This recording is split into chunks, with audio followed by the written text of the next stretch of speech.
کہ حضرت عثمان غنی رضی اللہ تعالیٰ عنہ کی شہادت کے بعد لوگ چاہتے تھے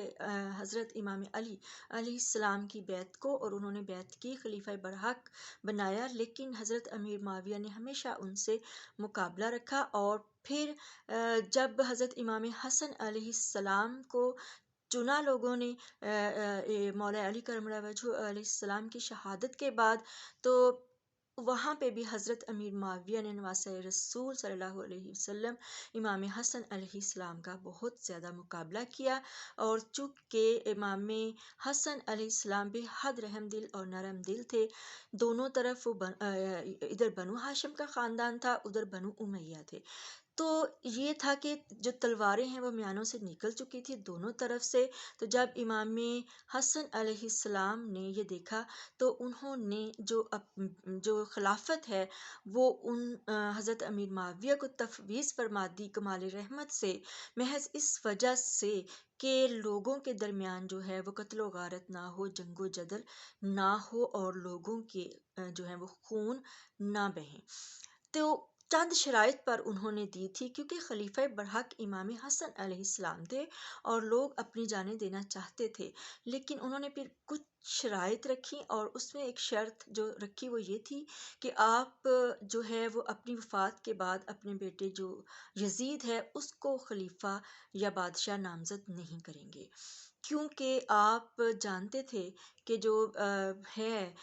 یزید لعین، اس کی جو عادات ہیں وہ کیسی ہیں کہ اس کو تو شراب سے ہی ہوش نہیں ہے، نشے سے اور عورتوں سے اس کو فرصت نہیں ہے، تو وہ کیسے ایک ایسی ریاست کا جو ہے وہ اس کو چلا سکے گا جو نبی پاک صلی اللہ علیہ وسلم سرکار نے جس ریاست کی جو ہے وہ بنیاد رکھی، اور خلفائے راشدین نے جس طرح سے اس ریاست کو چلایا۔ تو لیکن بدقسمتی یہ ہوئی کہ حضرت امیر معاویہ نے اس شرط پر عمل نہیں کیا، انہوں نے اپنی زندگی میں ہی اپنی وفات سے قبل یعنی کہ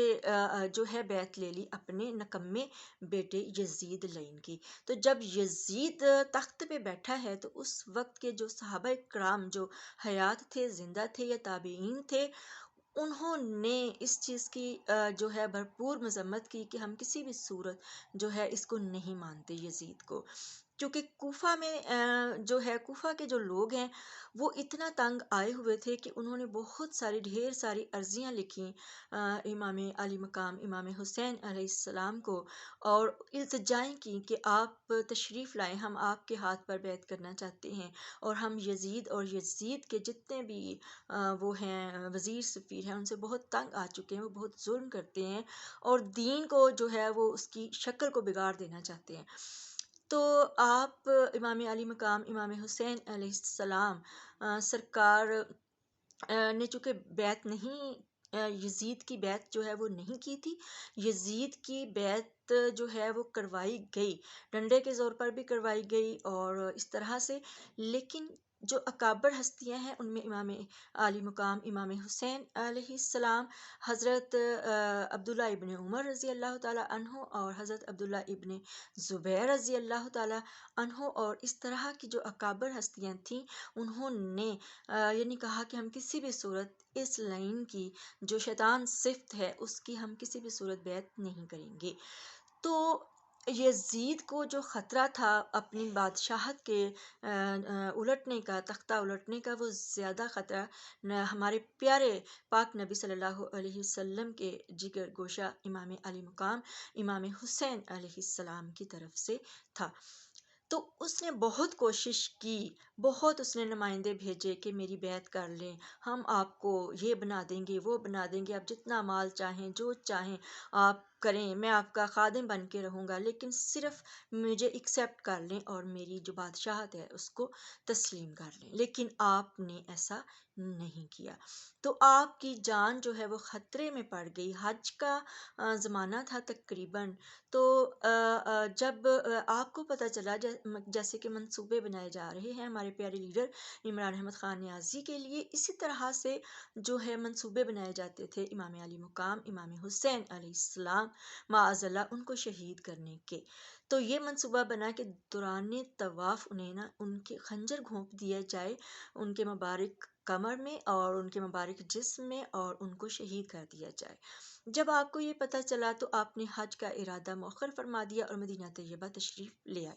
اپنی فیملی سمیت۔ لیکن یہاں پہ بھی یزید کے جو لوگ تھے وہ ہر وقت اس طاق میں رہتے کہ کب نواسہ رسول صلی اللہ علیہ وسلم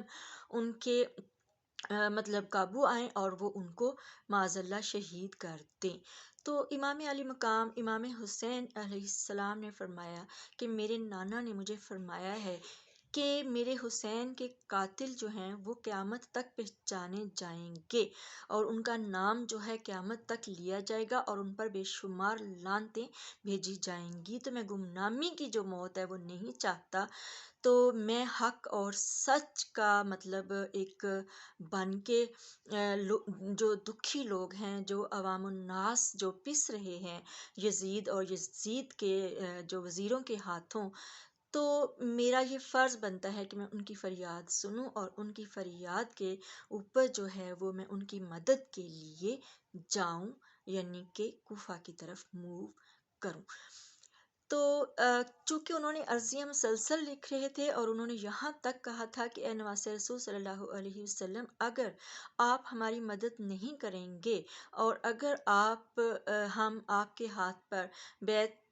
نہیں کریں گے تو قیامت کے روز آپ کو جواب دینا ہوگا کہ آپ ہمارے بار بار التجائیں کرنے پر آپ نے ہماری جو ہے وہ بات نہیں سنی، اور آپ نے جو ہے یہ جانتے ہوئے بھی کہ روئے زمین پر آپ سے بڑھ کر دین اسلام کو سمجھنے والا کوئی نہیں ہے، آپ سے بڑھ کر صادق امین اور تمام وہ خوبیاں جو رسول اللہ صلی اللہ علیہ وسلم نے ورثے میں اپنے پیارے نواسوں کو عطا فرمائی تھیں، تو ان تمام خوبیوں کے باوجود آپ نے جو ہے وہ بے بسوں اور لاچاروں، محکوموں اور مظلوموں کی فریاد کیوں نہ سنی۔